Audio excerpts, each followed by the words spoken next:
everyone, my name is Andrea Tihami. So today, we will be learning about fundamentals of mathematics. So first, what is numbers? So number is a concept. It only exists in our mind. A numeral, it is a symbol that represents the number. Arithmetic is the fundamental branch of math that includes the operation of numbers. There are four basic operations of arithmetic. We have addition, subtraction, multiplication, and division. So today, we will be learning about the four basic operations of arithmetic involving whole numbers, decimals, and fraction. So, addition. For example, 7 plus 9 equals 16. So 7 and 9 is the addends and the operation symbol is plus for addition, and we have the equal symbol, and the answer for 7 plus 9 is 16, which is the sum. I have here a piece of paper. We will try to solve addition with whole numbers. Let's try 4 plus 2. 4 plus 2 equals 6. So 6 is our sum and 4 and 2 is our addends. Let's try another one. 3 plus 3 equals 6. Now, I want you to solve or pause this video for a second for you to solve this next equation.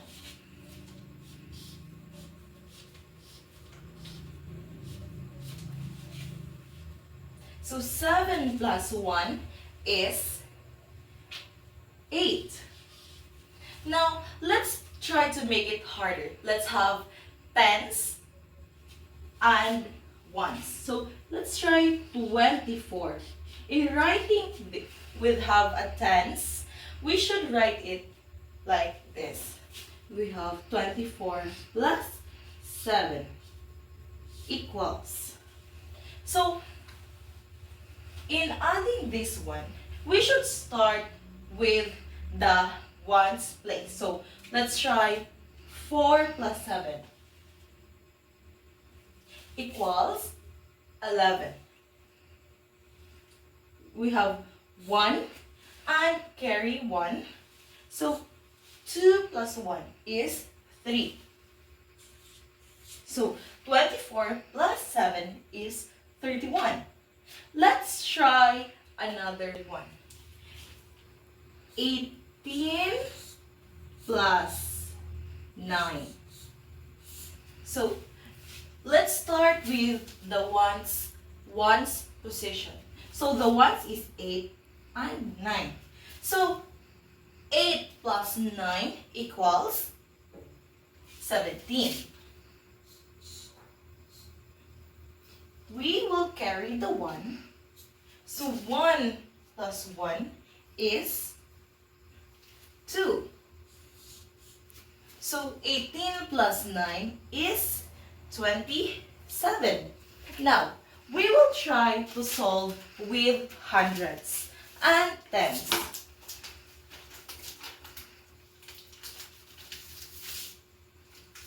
Let's try 391. 391 plus 35. Let's say 3 and 5. Let's start with ones. So our ones is 1 and 5. So 1 plus 5 is 6. Next is 9, our tens, which is 9 plus 3 is 12. We will have 2, bring down 2, carry 1. So we have 3 and 1, that makes 4. So that's how you solve a whole numbers with ones, tens, 100. Now, we will try addition with decimals. So I have here an equation. 18.4 plus 6.72. As you can see, there are nothing here. It is empty. There are no addends for 2. So we will put 0. Don't worry in putting 0 here because it doesn't make the value higher or lower. So we will start here. 0 plus 2 is, of course, 2. 4 plus 7 is 11. So we will bring down 1, carry 1. Now, 8 plus 6 is 14, plus 1 is 15. So we will add 5, bring down 5, carry 1. So we have 1, and we will add the 1 is 2. Of course, we will bring down the decimal. So 18.4 plus 6.72 equals 25.12. Try another equation. That would be a more higher value. Okay. Let's try hundreds. 567. Let's try 5, 6, 7. 0.89. 0.89 plus, let's try 246.67. 246.67. Let's try this one. 9 plus 7 is 16. We will bring down 6, carry 1. 8 plus 6 plus 1 is 15. So bring down 5, carry 1. Now, 7 plus 6 plus 1 is 14. 4, bring down 4, carry 1. 6 plus 4 is 10 plus 1, 11. Bring down 1, carry 1. 5 plus 2 is 7 plus 1, 8. So 8. We will bring down the decimal. So 567.89 plus 246 plus 67 equals 814.56. Now, let's try addition with fraction. Fraction or adding fraction with the same denominator. Let's have 5 over 16. 5 over 16 plus 2 over 16. 2 over 16 is equals to, when adding this one, you can just put 16 or 5 plus 6 over 16. You can put it just this way. So we will add 5 plus 6. So 5 plus 6 is equals to 11 and over 16. Copy the denominator. This is just, we can put it this way if their denominator is the same. Let's try a fraction with different denominators. We have 2 over 3 plus 3 over 4. You can put it like 3 over 4.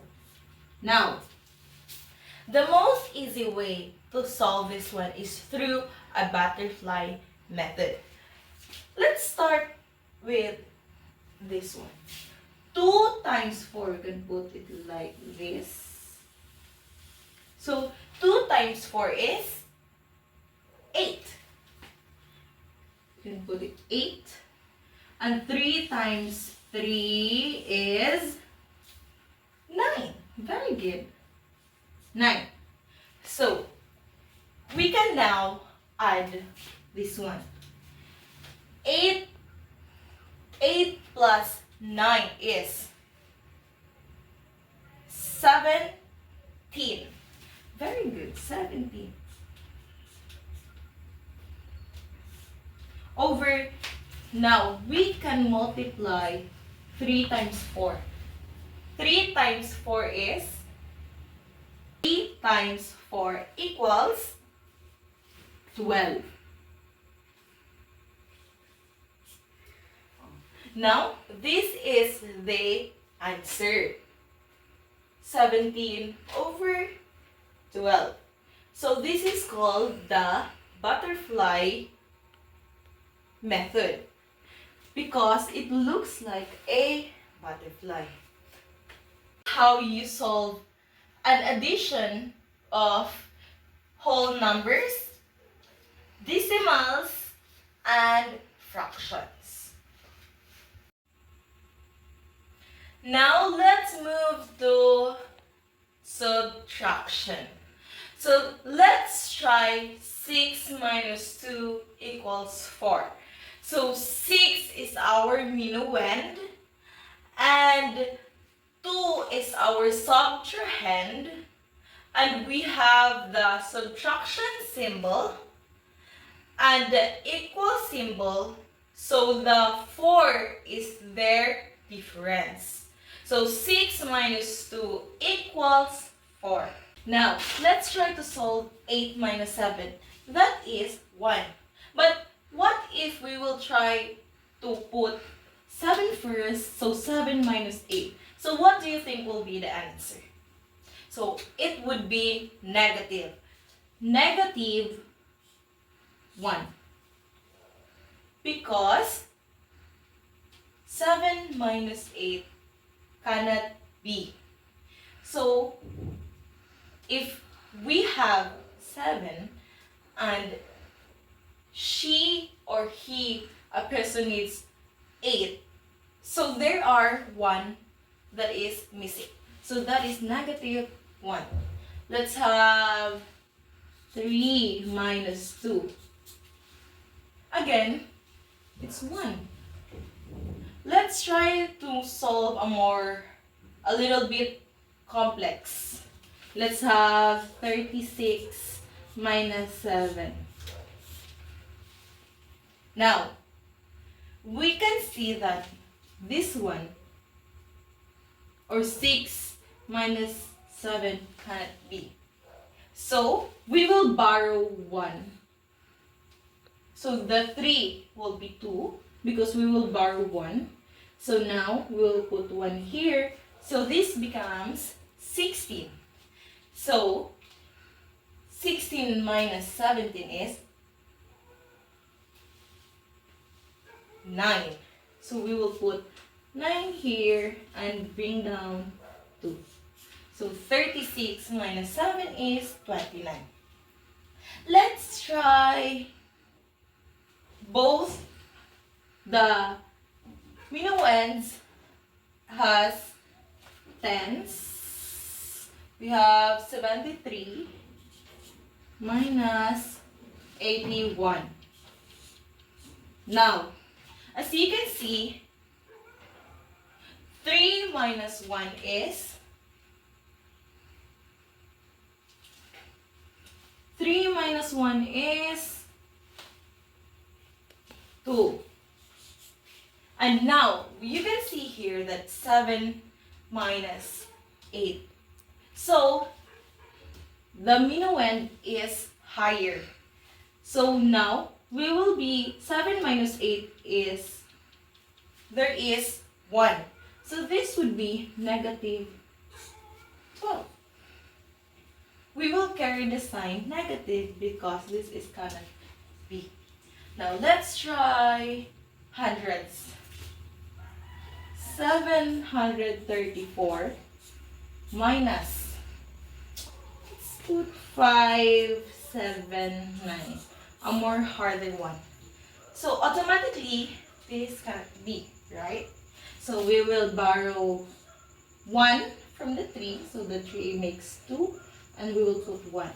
So now we have 14. 14 minus 9 is 5. So we'll put 5. Now, 2 minus 7 is also cannot be. So we will again borrow 1 from the 7. So the 7 makes 6, or the 7 is changed to 6. And we will add 1. So this becomes 12. So now, 7 or 12 minus 7 is 5. 6 minus 5 is 1. So that is an easy way to solve. Try to subtract a decimal or using decimal form. Let's have 29.8. Let's put it here. 29.8 minus 5.70. 5.70. Now, this is our rule. Just like in addition, we can put 0 here. And it will not make the value higher or lower. So automatically, 0. 8 minus 7 is 1. 9 minus 5 is 4. You can bring down 2. And of course, we should not forget the decimal. So 21 minus 5, 29.8 minus 5.70 is equal to 24.10. Let's try another example. Let's use hundreds. So 168. 168 minus 146. 146. 168.30. We can put it 30, and we can put this one. Let's have 22. Again, 0 minus 2 cannot be. So we can borrow 1 here, 2. So this becomes 10. 10 minus 2 is 8. 2 minus 2 is 0.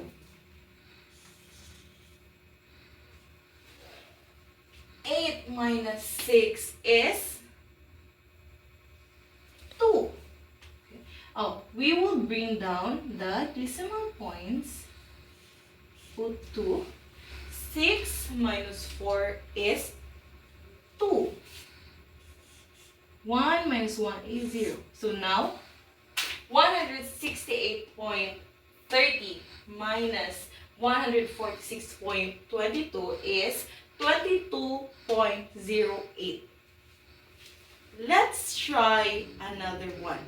Let's have 742 minus 742.36 minus 564. 564.78.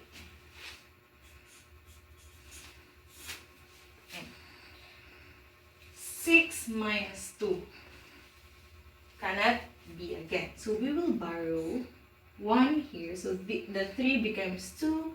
We'll put it 1 here. So 16 minus 8 is 8. Now, 2 minus 7 cannot be again. So we will borrow 1 here. The 2 becomes 1.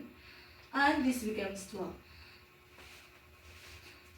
12 minus 7 is 5. Copy the decimal. 1 minus 4 cannot be. So the 4, we will borrow 1 to 4. So this becomes 3. And we will put 1 here. So 11 minus 4 is 7. We will put 7 here. So 3 minus 6 cannot be again. So we will borrow 1 to 7. So the 7 becomes 6. And this becomes 13. Now, 13 minus 6 is 7. So we will put 7 here. 6 minus 5 is 1. So 742.36 minus 564.78 is 177.58. Try subtraction of fraction with the same denominator. So let's try 5 minus 7. 5 minus 2. 5 over 9 minus 2 over 9. So just like in addition, we can put it like 5 minus 2 over 9. We can put it like this. So 5 minus 2 is 3. 3 over 9. Let's try with different denominator. Let's have 2 over 3 minus 3 over 4.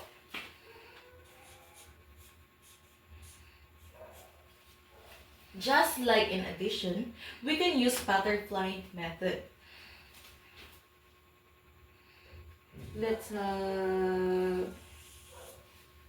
2 times 4 is 8.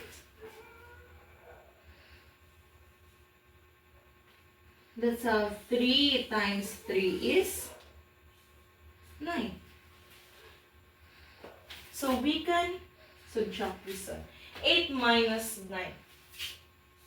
You can put, let's start with the denominator. 3 times 4 is 12. So 8 minus 9 is negative 1. Cannot be. So it is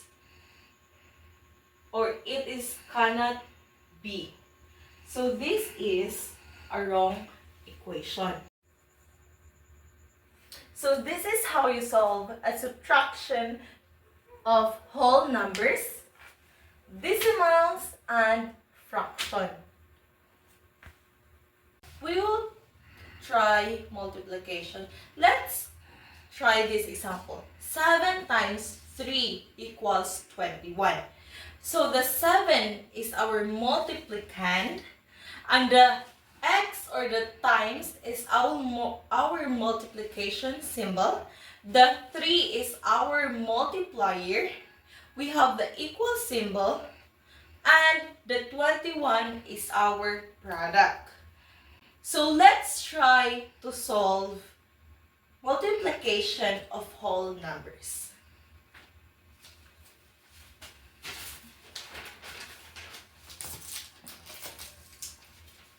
Let's try with ones.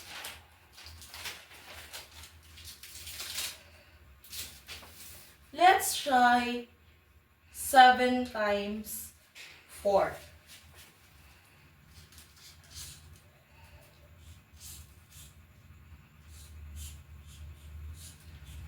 So 7 times 4 is 28. So let's try with tens. Let's have 48 times. Let's have ones. 6. So let's have 6 times 8 equals 48. We have bring down 8, carry 4. Now, 6 times 4 is 24. Plus 4 is 28. Let's try this one with hundreds and tens. So let's have 439 times 75. We have 5 times 9 is equals 45. So we will put 5 and up. And let's try 5 times 3 is 15 plus 4. It is 19. 9, carry 1. 5 times 4 is 20 plus 1, 21. Now, let's try with 7. Let's have 7. 7 times 9 is equal to 63. So we will bring down 3, carry 6. Now, as you can see, I put the 3 under, also at 7. Now, let's have 7 times 3 is 21. So bring down 21 plus 6 is 27. So bring down 7, carry 2. Now, 7 times 4 is 28 plus 2 is 30. We will bring down 30. Now, we will have this one with addition. We will add this one. So 5 plus, or we can bring down 5. 9 plus 3 is 12. So 2, carry 1. 1 plus 7 is 8. Plus 1, 9. 3, 2 plus 0 is 2. And we know 3. So 439 times 75 is 32,925. Now, let's try to solve another one. Let's have both of this one has hundreds. 735 times 893. 3 times 5 is 15. So bring down 5, carry 1. 3 times 3 is 9 plus 1, 10. 0, carry 1. 3 times 7 equals 21. Plus 1, it's 22. Now, let's have 9. 9 times 5 is 45. 4, bring down 5, carry 4. Now, same as usual, I will put the answer with the same as 9. Or tungod sa 9. Now, 9 times 3 is 27 plus 4, 31. So bring down 1, carry 3. 9 times 7 is equal to 63 plus 3, 66. We have 6 and 6. Let's have 8 times 5. 8 times 5 is 4. 8 times 5 is 40. So, bring down 0, carry 4. 8 times 3 is equal to 24. Plus 4 is 28. Bring down 8, carry 2.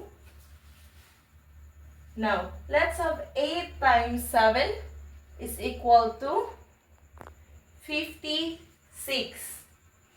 plus 2, 58.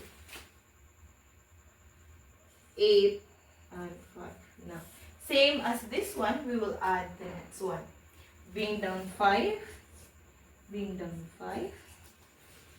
2 plus 1 is 3. 2 plus 6 equals 8. 8 plus 8 is 16. So bring down 6, carry 1. 6 plus 1 is 7. Plus 8 it is 17. 7, carry 1. 1 plus 5 is 6. So, 735 times 893 is 676,355. We will try multiplication with decimals. Let's try to solve it here first. So let's have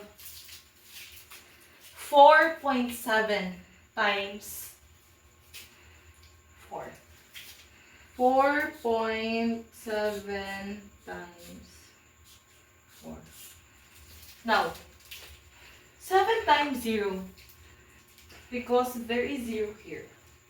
So we can, 7 times 0 equals, of course, 0. 4 times 4 is 16. So 4.7 times 4 is 60. Now, let's try both of them has decimal with tens. 24.3 times 5. I think so. Wait. Now, let's try subtraction using decimal. Let's have 6.4 times, let's have 4. So, we can put it like 64 times 4. So, 4 times 4 is 16. 6 carry 1. 4 times 6 equals 24. Plus 1 is 25. Now, how many numbers are behind the decimal? Only 1, right? It's only 4.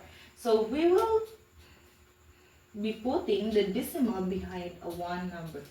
So 6.4 times 4 is equal to 25.6. Let's try using tens. 24.3.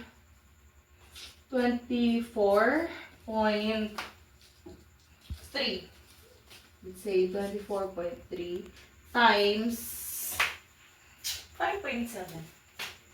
5.7. So 243 times 57. 7 times 3 equals 21. We put 1, carry 2. 7 times 4 equals 28 plus 1, 2, 30. 0, carry 3. 7 times 2 is 14 plus 3, 17. 17. 5 times 3 is 15. 5, carry 1. 5 times 4 is 20. Plus 1, 21. 1, carry 2. 5 times 2 is 10. Plus 2, 12. 12. Now, 1 plus, we will now add this one. 1 plus 0 equals 0, 1. 0 plus 5 is 5. 7 plus 1 is 8. 1 plus 2 is 3. Bring down 1. So, how many numbers are behind the decimal? We have 1, 2. So, 1, 2. Now, 24.3 times 5.7 is equal to 138.51. So, that is how you multiply using decimal form.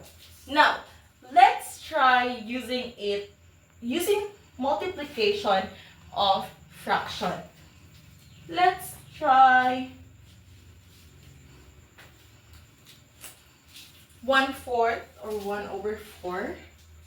1/4 times 2/3, 2/3.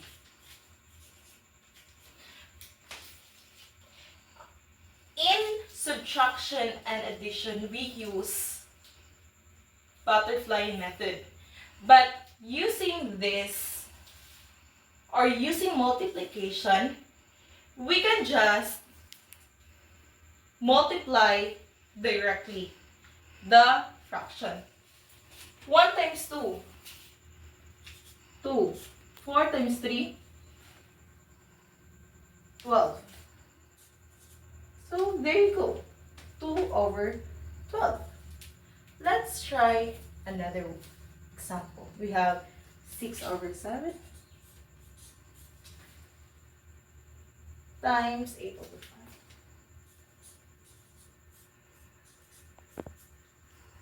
6 times 8 is 48.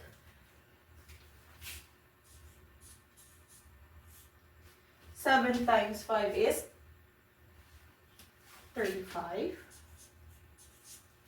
That's how simple to use multiplication using fraction. So that is how you use multiplication in whole numbers, decimals, and fraction. Now, we will be moving to division. For example, 458 divided by 3 equal to 152. So the 458 is our dividend. We have the division symbol. The 3 is our divisor. And equal symbol. And the answer is 152, which is the quotient. Let's try to solve this one.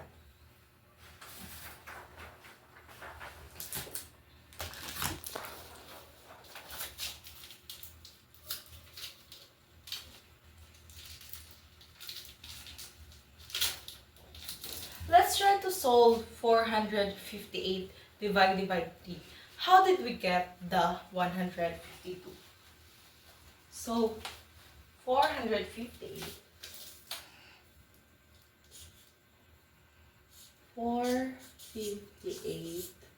divided by 3.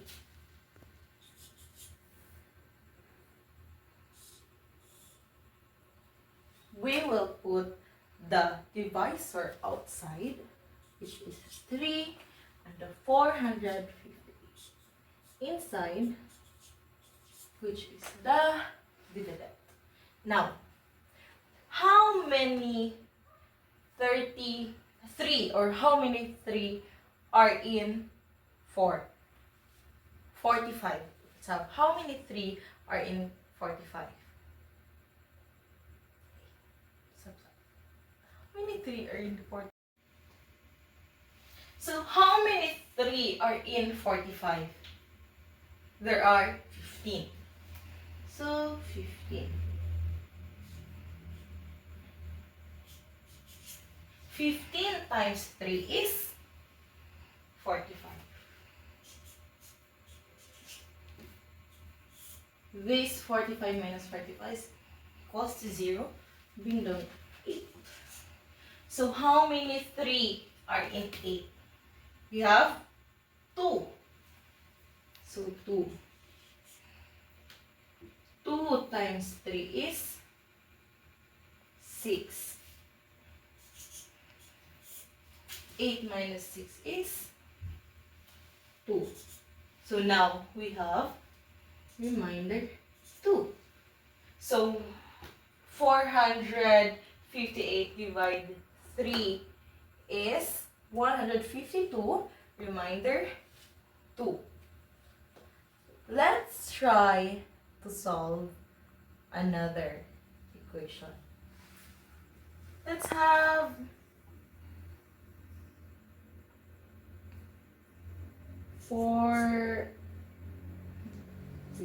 639 divide 5.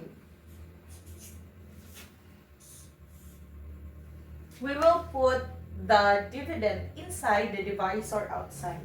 So 5 is our divisor, 639 is our dividend. So how many 5 are in 63? So there are 12. So 12. We'll put it here. 12. So 12 times 5 is 60. So we will put 60 here. So 63 minus 60 is 3. Bring down 9. How many 5 are in 39?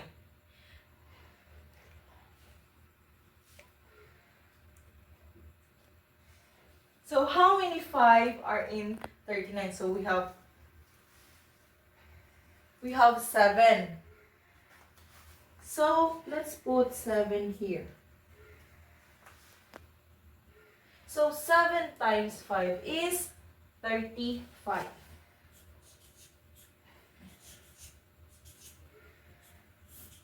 So 39 minus 35 is 4. Now we have a remainder 4. So 639 divided 5 is equal to 127, remainder 4. Now let's try to solve this using a decimal form. Let's have 495. 495.8 divide 7 Now, we have this one. So, we will put the dividend inside, divisor outside. 7.3 at divide 4, 9, 5,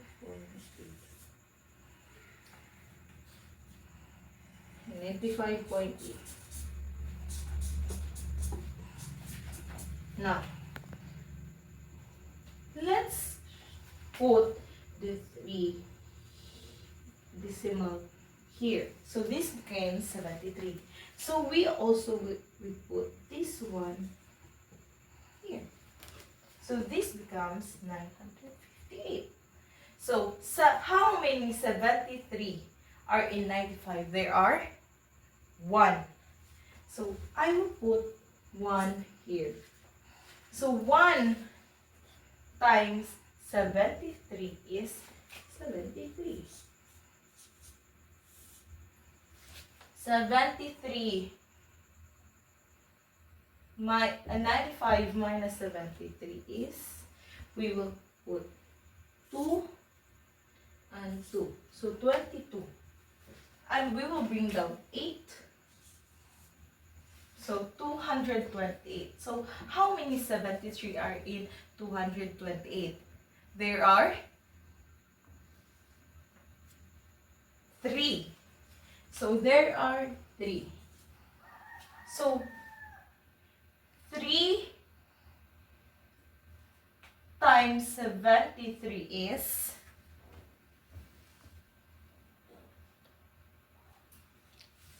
218.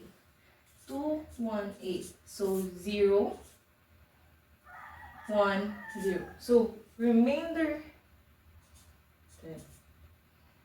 So our answer, so 95.8 divided by 7.3 is 13, remainder 10. By 85 divide 0.6 divided by 6. 85.8. Let's have 85.8 divided by 6. Now, we will remember that the dividend is inside and the divisor is outside. So let's put this one. No, do it here. We have 6, 8, 5, 8. Now, 6, how many 6 are in 8? So 1, 6, 8 minus 6 is 2. So bring down 5. It's bring down 5. Now, how many 6 are in 25? There are 4. So 4 times 6 is 24. So we have 1. Bring down 8. So how many 6 is in 18? So there are 3. So 3. 3 times 6 is 18. It's become 0.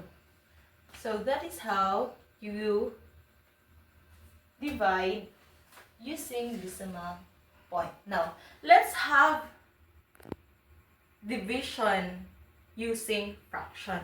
So we all know that fraction is already a division. So if we put, let's say, 13 over, let's have 3. So how many 13 are in 3? there are 4.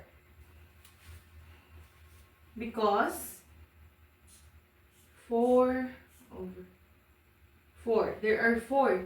Because this is already a fraction.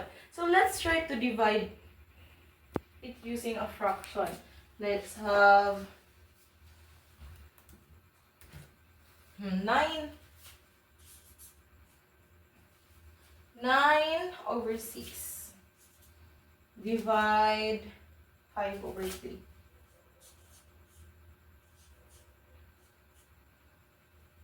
5 divide 9 is already 1. 1. So, 1. Let's have 96. Or 100 divide 100 over 60. Divide 50 over 3. 30. This is 2 over 2. Or 1. So that is a simple way to solve a fraction. So this is the division of whole numbers, division of decimals, and division using a fraction. So I hope you've learned a lot of things today. See you next time.